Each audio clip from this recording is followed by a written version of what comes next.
It was really a motivation from the start. Was for me, I wanted to figure out how to do something good for the world. Thinking you can save the planet and realizing that you don't know anything. So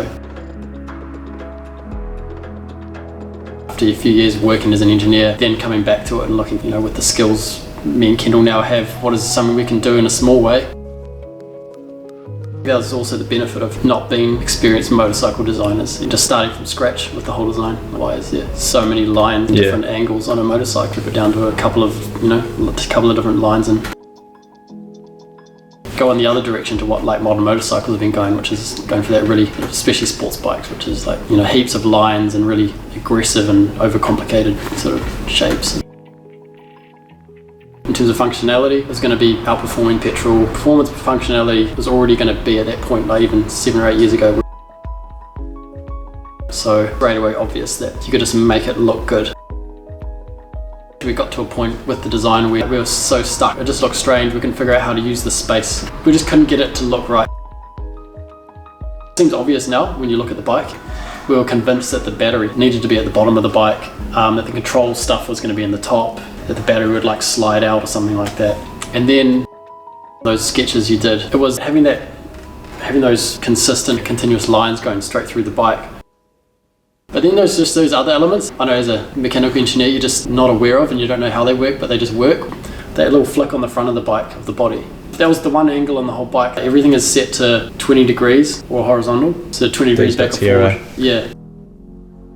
It's a classic industrial design trick. You do these nice sketches and it's easy to get really impressed, but then even when we put it into CAD as well, we ended up with a really finished design quite early on the computer in a 3D model.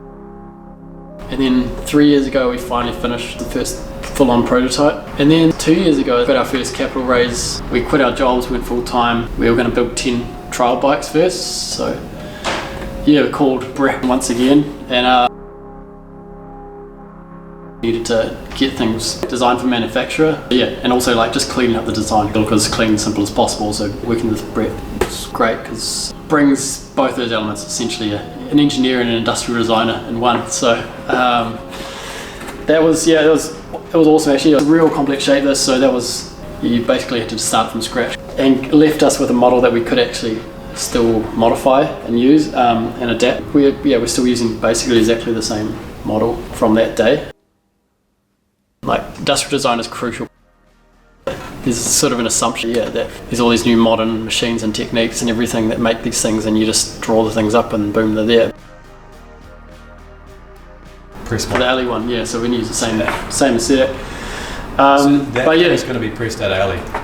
Yep. Couple of side panels. 2-stage press. Yeah. So it gets cool. Pressed up in a cylinder, and then the side presses come in. So, yeah.